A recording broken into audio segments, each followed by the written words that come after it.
Pointing out that people were dying because of this decision, he peevishly wrote in the margins of the file, "Why hasn't Gandhi died yet?"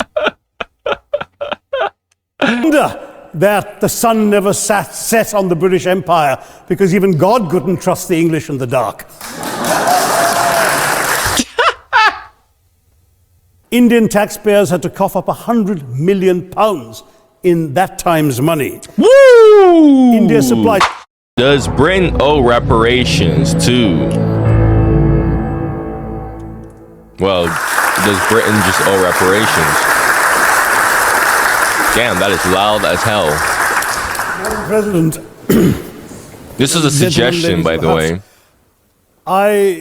Standing here with 8 minutes in my hands and this venerable and rather magnificent institution, I was going to assure you that I belong to the Henry VIII School of Public Speaking. That, as Henry VIII said to his wives, "I shall not keep you long."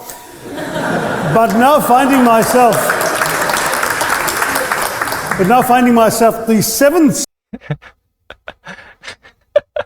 That joke just crossed my head. speaker out of 8 in what must already seem a rather long evening to you, I rather feel like Henry VIII's last wife. I more or less know what's expected of me, but I'm not sure how to do it any differently. Perhaps what I should do is really try and pay attention to the arguments that were advanced by the opposition today. We had, for example, Sir Richard Ottaway challenging the very idea that it could be argued that the economic situation of the colonies was actually worsened by the experience of British colonialism. Well, I stand to offer you the Indian example, Sir Richard. India's share of the world economy when Britain arrived on its shores was 23%. By the time the British left, it was down to below 4%. Why? Okay, that's a very deceiving thing to say, right? We need to put in a bunch of factors like other country and their economy, other countries and their economy. Sorry, I just woke up, so my brain isn't functioning. But when Britain first arrived in India, the New World wasn't really discovered. So we didn't have countries like America and all those other New World countries there as well.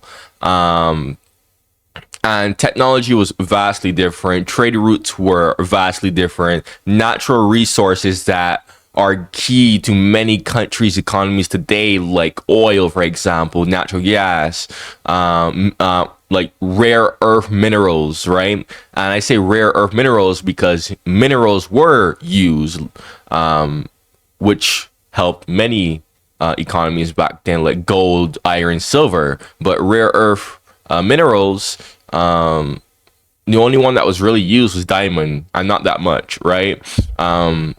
It wasn't used to make shit like phones because phones didn't exist. They didn't have cars back then, right? There's a bunch of factors that go into this, man, right? And many things weren't even invented. Like Germany was smart in it that it just became a freaking car factory hub and just exports buttloads of cars to the world. That's one of the reasons why the German economy is so good, right? That's why Germany is like the third largest economy in the world today now or something. Like there's more that goes into why Germany is such a good economy today, but I'm just giving an example, right? So saying that, oh, when Britain arrived in India was 23%, and there was no India. Okay, like I had people in my comments from how Britain dismantled India reaction that was telling me that no, there was an India. Yeah, there was an India subcontinent. Yeah, there was an India region, but there wasn't an India country. There wasn't an Indian nationality. Two different things, right? He's just counting the economic output of all the princely states of India and just saying like, oh yeah, this was the whole economy of India. Like, yes, India back then was a major trading hub. That's what its economy was, well, big. 23%, of course. But, you know, times change. So to just say that, oh, this is all Britain's fault, no, there's more nuance to it than just that. All right, let's continue. Simply because India had been governed for the benefit of Britain. In Britain's rise for 200 years was financed by its depredations in India. In fact, Britain's industrial revolution was actually premised upon the deindustrialization of India. The handloom weavers, for example, famed across the world, whose products were exported around the world, Britain came right in. There were actually these weavers making fine muslin, light as woven air, it was said. And Britain came right in, smashed their thumbs, broke their looms, imposed tariffs and duties on their cloth and products, and started, of course, taking the raw materials from India and shipping back manufactured cloth, flooding the world's markets with what became the products of the dark and satanic mills of Victorian England. That meant that the weavers in India became beggars, and India went from being a world-famous exporter of finished cloth into an importer, went from having 27% of world trade to less than 2%. Meanwhile, colonialists like Robert Clive bought their rotten boroughs in England on the proceeds of their loot in India, while taking the Hindi word loot into their dictionaries as well as their habits. Have you ever... And the British had the gall to call him Clive of India, as if he belonged to the country, when all he really did was to ensure that much of the country belonged to him. By the end of the 19th century, the fact is that India was already Britain's biggest cash cow, the world's biggest purchaser of British goods and exports, and the source of highly paid employment for British civil servants. We literally paid for our own oppression. And Okay, well, we literally paid for our own oppression. Again, I talked about this in my India reactions of early modern history and Britain's early colonization of India. You know, some of what he's saying is true, but at the end of the day, you still have to like look at the whole picture. The British East India Company, number one, wasn't even Britain. It was a company, right? It was a company. I explained all this before. Go check it out. At the end of this video, I'm gonna put all my India reactions to the British colonization of India. Okay, where I explain all this, but you need to distinguish the British East India Company from just Britain, because long story short, companies do bad things. We all know this. Even today, we see this. Companies in extremely heavily capitalistic countries, like, they don't have morals, bruh. They do not have morals. Okay? So he's saying British. No. The British East India Company. That was who was doing all of this.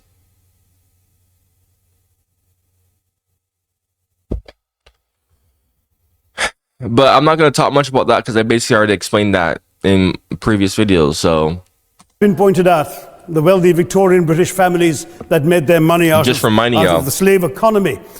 1/5 of the elites of the wealthy class in Britain in the 19th century owed their money to transporting 3 million Africans across the waters. And in fact, in 1833, when slavery was abolished, what happened was that a compensation of £20 million was paid, not as reparations to those who had lost their lives or who had suffered or been oppressed by slavery, but to those who had lost their property. I was struck by the fact that your Wi-Fi password at this union commemorates the name of Mr. Gladstone, the great liberal hero. Well, I'm sorry, his family was one of those who benefited from this compensation. Staying with India, between 15 and 20. That is true. Like capitalism, I don't know, that whole thing is like a byproduct of capitalism. I'm not really exactly a capitalist, to be honest, because the problem with capitalism, people like say, oh, but capitalism, it encourages competition and blah blah blah blah blah.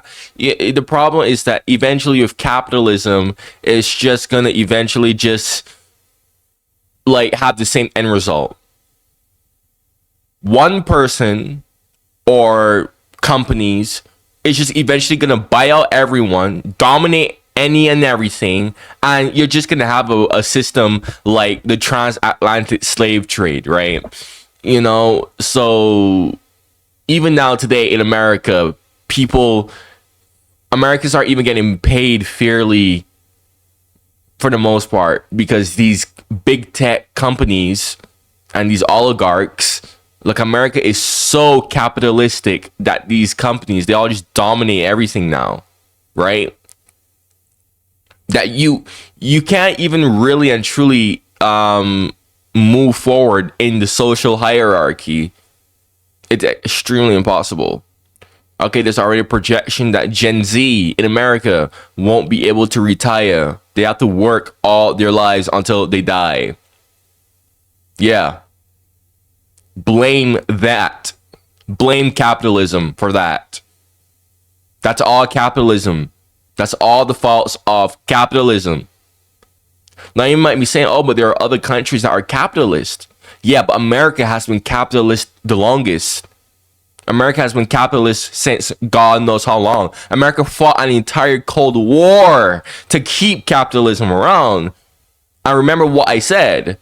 The end result of capitalism is either oligarchy, where a big bunch of rich people dominate everything and everyone because they've just bottled everything and everyone, and no one can't challenge them now, which is what America is. Or CEOs who are, well, ran by oligarchies and oligarchs. I should better say, CEOs who are ran by oligarchs that are going to dominate everything. So really and truly, it's the same shit, right? That's the end result of capitalism. That's why I don't fully subscribe to capitalism. Okay, that's why I can't. But I'm not a communist either. I can't fully subscribe to communism either. That's just my honest opinion on that. So 29 million Indians died of starvation in British-induced famines. The most famous example, of course, was the Great Bengal Famine during the Second World War, when 4 million people died because Winston Churchill, deliberately as a matter of written minuted policy, proceeded to divert essential supplies from civilians in Bengal to sturdy Tommies and Europeans as reserve stockpiles. He said that the starvation of anyway underfed Bengalis mattered much less than that of sturdy Greeks. This is Churchill's actual quote. And when conscience-stricken British officials wrote to him, pointing out that people were dying because of this decision, he peevishly wrote in the margins of the file, "Why hasn't Gandhi died yet?" So all notions that the British... I'm not gonna lie to you. That was hilarious. That was hilarious, bro. Oh gosh. Now, I talked about the Bengal famine already. Like, you know, there's a lot more nuance with wartime conditions. You know, war economy. I'm not really going to talk about that here because I already talked about it before. Again, at the end of this video, I'm just going to link the videos where I talked about that. So, but were trying to do their colonial enterprise out of enlightened despotism to try and bring the benefits of colonialism and civilization to the benighted heathen. I'm sorry, Churchill's conduct in 43, simply one example of many that gave a lie to this myth. As others have said on the proposition, violence and racism were the reality of the colonial experience. And no wonder that the sun never set on the British Empire, because even God couldn't trust the English in the dark. Let me take World War I as a very concrete example, since the first speaker, Mr. Lee, suggested these things couldn't be quantified. Well, let me... Oh my God, the lady laughing, bro. The lady laughing, bro. Hold on a second. This lady. One as a very concrete example, since the first take. That lady right there. World War I as a very concrete example, since the first speaker, Mr. Lee, suggested these things couldn't be quantified. Well, let me quantify World War I for you. Again, I'm sorry, from an Indian perspective, others have spoken of other countries. 1/6 of all the British forces that fought in the war were Indian. Yep. 54,000 Indians actually lost their lives in that war. 65,000 were wounded. Another 4,000 remained missing or in prison.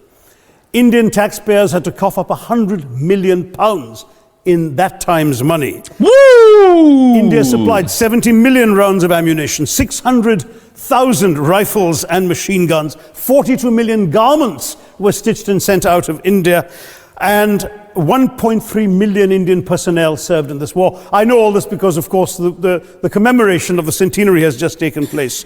But not just that, India had to supply 173,000 animals, 370 million tons of supplies, and in the end, the total value of everything that was taken out of India, India, by the way, suffering from recession at that time and poverty and hunger, was, in today's money, £8 billion.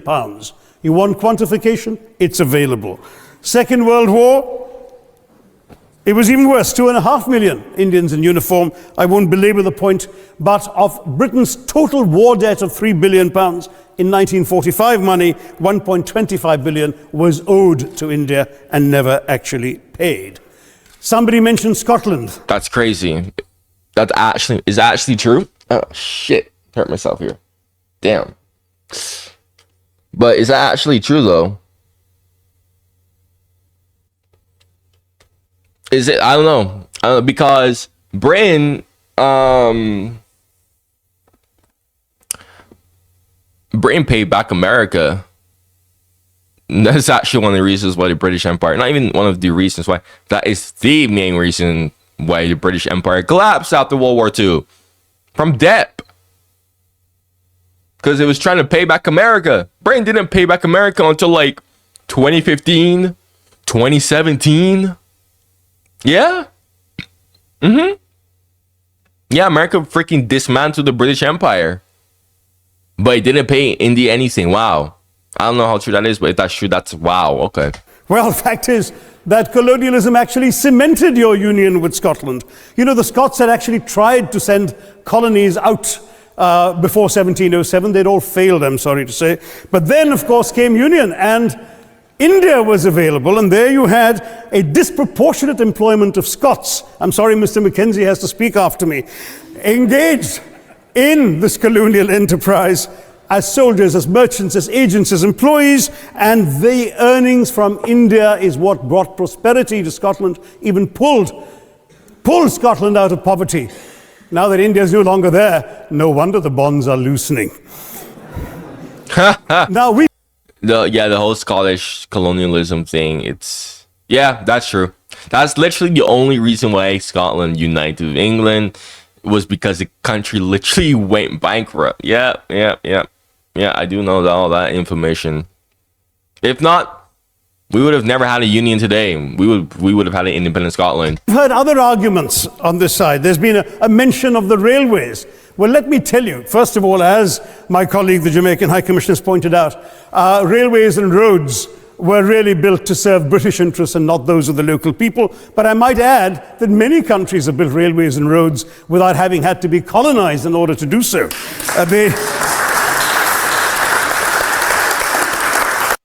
Most drivers don't. They were designed to carry raw materials from the hinterland into the ports to be shipped to Britain. And the fact is that the Indian or Jamaican or other colonial public, their needs were incidental. Transportation, there was no attempt made to match supply to demand for mass transport, none whatsoever. Instead, in fact, the Indian railways were built with massive incentives offered by Britain to British investors, guaranteed out of Indian taxes paid by Indians, with the result that you actually had 1 mile of Indian railway costing twice what it cost to build the same mile in Canada or Australia, because there was so much money being paid in extravagant returns. Britain made all the profits, controlled the technology, supplied all the equipment, and absolutely all these benefits came as private enterprise, British private enterprise, at public risk, Indian public risk. That was the railways as an accomplishment. We're hearing about aid I think it was again Sir Richard Ottaway who mentioned British aid to India. Well, let me just point out that British aid to India is about 0.4% of India's GDP. The government of India actually spends more on fertilizer subsidies, which might be an appropriate metaphor for that argument. If I may... Aid. Yeah, Britain does send aid, but you know the problem with that? Britain is poor. Britain is poor. So Britain is poor. So Britain is absolutely shithole country right now. So when you're poor, you don't have money to fork up. How do you expect to aid people if you can't aid yourself? Like, yes, literally. Yeah. Like,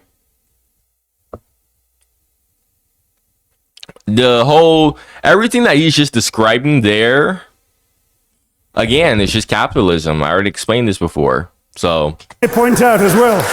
Golly.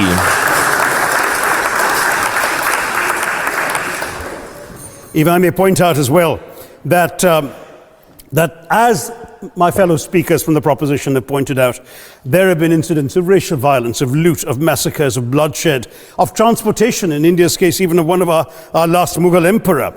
Yes, maybe today's Britons are not responsible for some of these depredations, but the same speakers have pointed with pride to their foreign aid. You're not responsible for the people starving in Somalia, but you give them aid. Surely the principle of reparations for the wrongs that have been done cannot be denied. It's been pointed out, for example, the dehumanization of Africans in the Caribbean, the massive psychological damage that has been done, the undermining of social traditions, of property rights, of the authority structures of these societies, all in the interests of British colonialism. And the fact remains that many of today's problems in these countries, including the persistence, in some cases the creation of racial and ethnic and religious tensions, were the direct result of the colonial experience. So there is a moral debt that needs to be paid.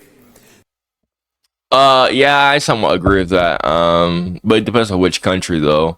I mean, yeah, I talked about this with him talking about the Africans in the Caribbean. Yeah, I talked about how Britain was able to get away with enslaving people. I wouldn't even say Britain, more like the elite oligarch class, because they were the ones, like I said, capitalism. What does capitalism turn into? Eventually oligarchy, right? So the ruling oligarch class was able to get away with slavery for so long because they were just lying to people, right? They were just lying to people. They purposely dehumanized Africans and basically gaslit people into thinking that they were civilizing them and whatnot.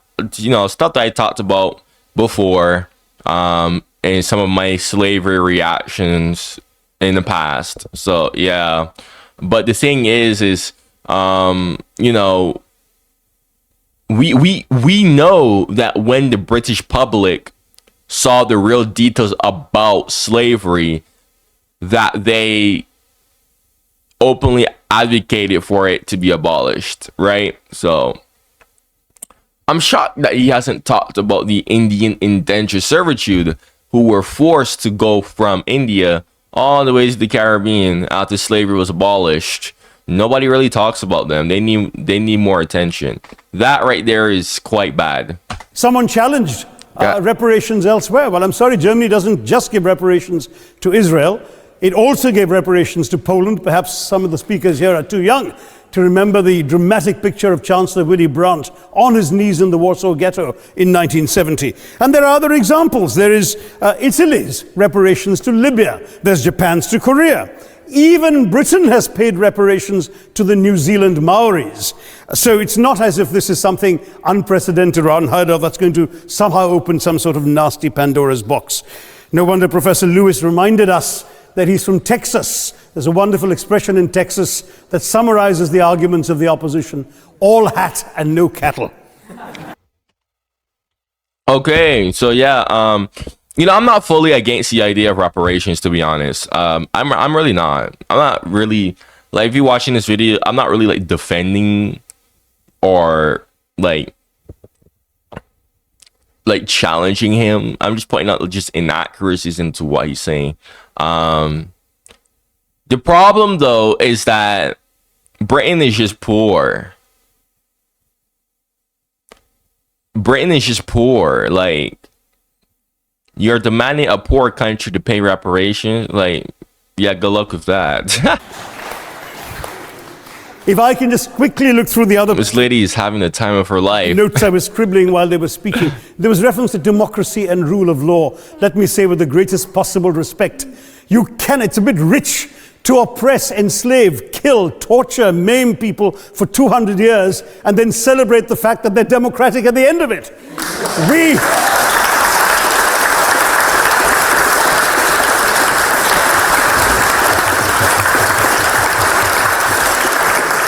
We were denied democracy, sir. We had to snatch it, seize it from you. With the greatest reluctance, it was conceded in India's case after 150 years of British rule, and that too with limited franchise. Yes, indeed, ma'am.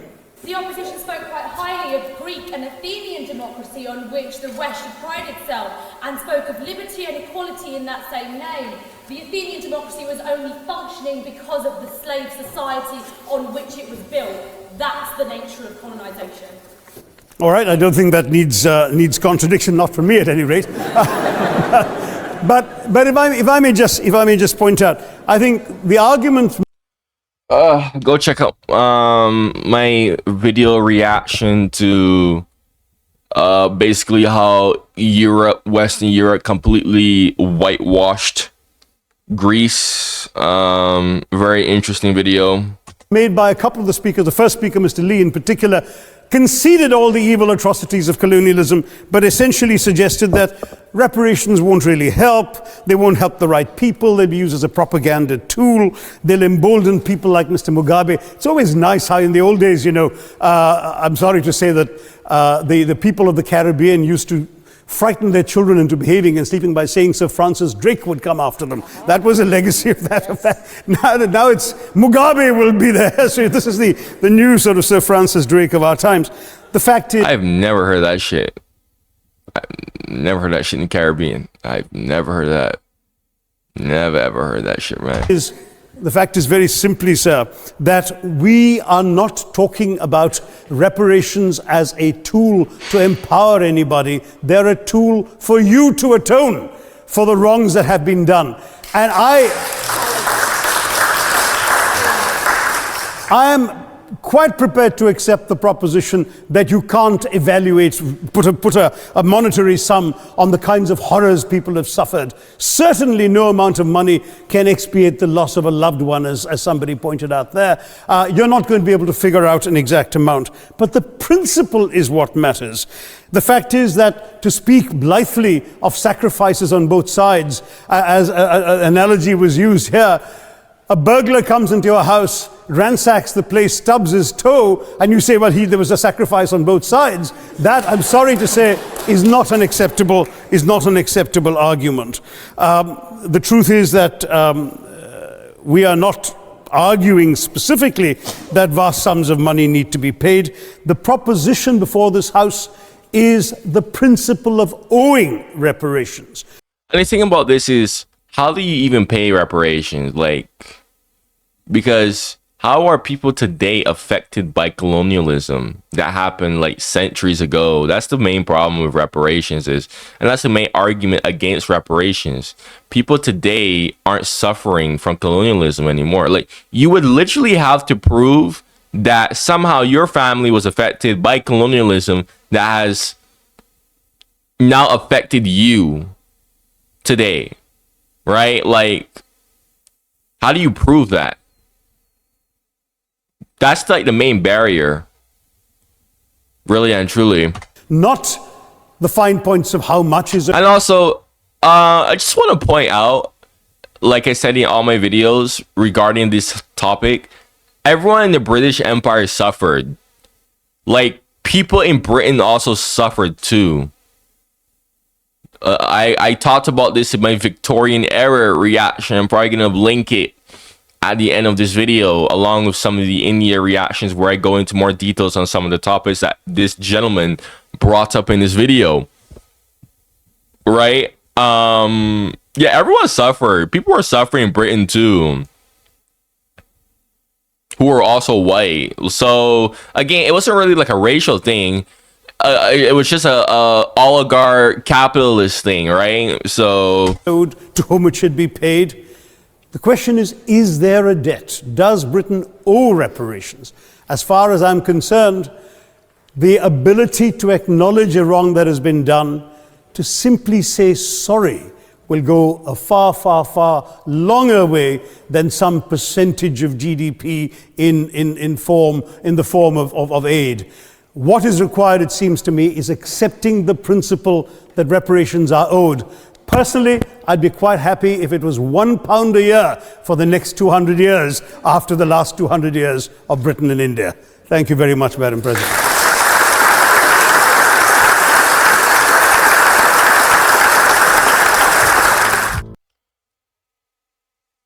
I mean, yeah, nothing to disagree with, honestly. But then the problem with the problem with reparations, if Britain pays reparations to everyone, then quite literally, well, yeah, everyone's gonna want reparations. Everyone's gonna start demanding reparations. So, I don't know. There's a lot of nuance to it, really and truly. Like a lot of nuance. Like, how do we know that these reparations would even be used to benefit said countries, right? But anyways, man, you know, this video was a suggestion. If you know any videos that you would love to see my reaction to, comment it in the comments below. Eventually I will do it. If you want your suggestions to be done quicker, this gentleman got angry because I took long to do his suggestion. Guys, I literally get so many suggestions. I mean, this is why I tell people, check out my channel membership. It's only 99 cents a month. I purposely made it cheap. So that, you know, the more active people can, you know, stick around, you know, have their comments responded to quicker, have their suggestions done quicker. Okay? And there's a bunch of other perks that you get. I'm not gonna go repeat myself. I'm just gonna link it in the comments, in the pinned comments, where I talk about all the perks that you get from the channel membership. Anyways, thank you for watching. Good video. Very excellent video. Yeah. Goodbye.